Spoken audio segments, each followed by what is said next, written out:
gets pregnant, that is not a human being. Some kids are unwanted. So you kill them now and kill them later. You bring them in the world unwanted, unloved. Then you send them to the electric chair. So you kill them now and kill them later. So, I mean, through the third trimester. The third trimester goes all the way up to 40 weeks. Okay, but to the end of the third trimester. Yep, I don't think we have a limit in the bill. So,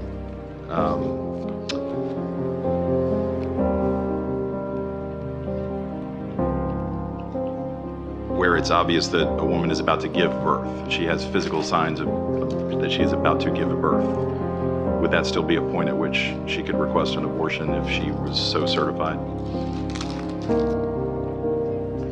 She's dilating. Mr. Chairman, that would be a decision that the doctor, the physician, and the woman would I understand make at that. I'm asking point. if your bill allows that. My bill would allow that, yes. So in this particular example, if a mother is in labor, I can tell you exactly what would happen. The infant would be delivered. The infant would be kept comfortable. The infant would be resuscitated if that's what the mother and the family desired. And then a discussion would ensue between the physicians and the mother. So I think this was really blown out of proportion. But again, we want the government not to be involved in these types of decisions. We want the decision to be made by the mothers and their providers. And this is why, Julie, that legislators, most of whom are men, by the way, shouldn't be telling a woman what she should and shouldn't be doing with her body.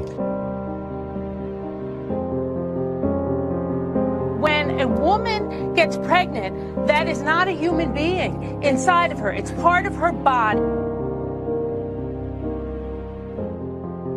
Second trimester D&E abortions performed between roughly 14 and 24 weeks of gestation. Your patient today is 17 years old. She's 22 weeks pregnant.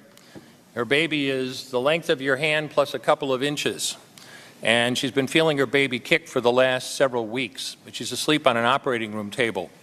You walk into that operating room scrubbed and gowned, and after removing laminaria, you introduce a suction catheter into the uterus. This is a 14 French suction catheter.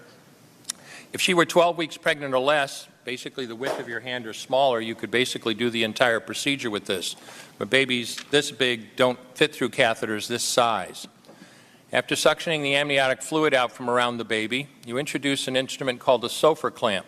It's about 13 inches long. It's made of stainless steel. The business end of this clamp is about 2.5 inches long and 1/2 inch wide. There are rows of sharp teeth. This is a grasping instrument. When it gets a hold of something, it does not let go.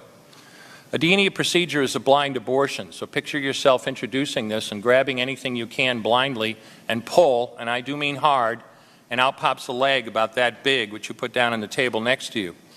Reach in again, and pull out an arm about the same length, which you put down on the table next to you.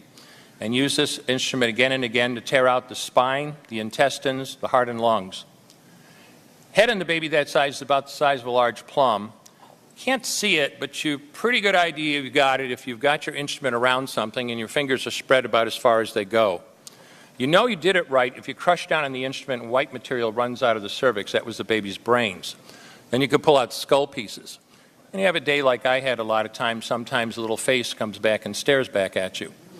Congratulations, you just successfully performed a second trimester D&E abortion. You just affirmed her right to choose.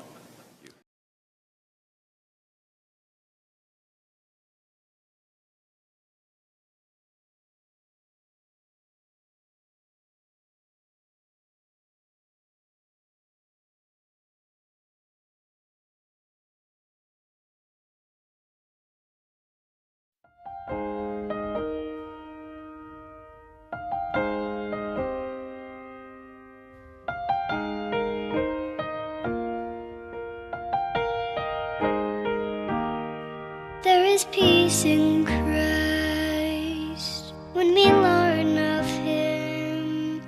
Feel the love He felt for us when He bore our sins.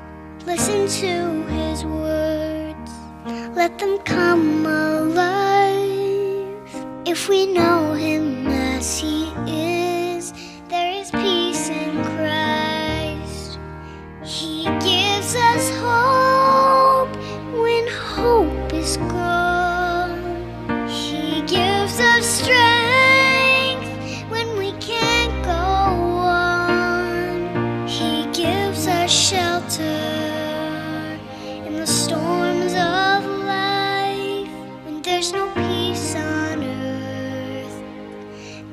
peace in Christ.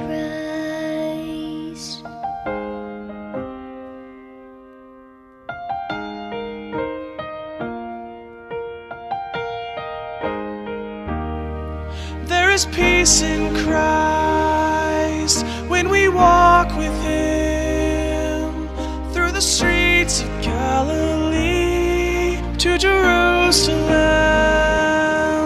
Mend the broken hearts, dry the tear-filled eyes. When we live the way He lived, there is peace in Christ.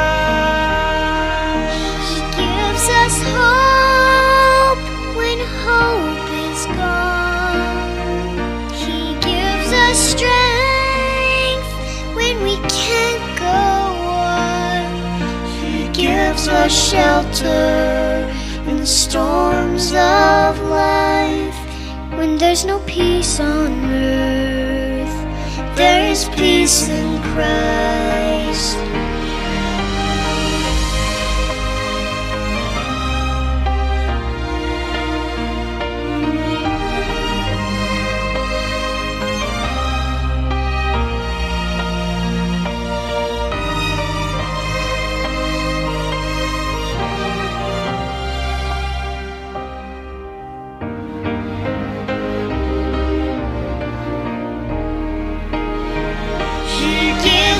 Hope when hope is gone. He gives us strength when we can't go on. He gives us shelter in the storms of life. When there's no peace on earth, there is peace in Christ. When there's no peace on earth, there is peace in Christ.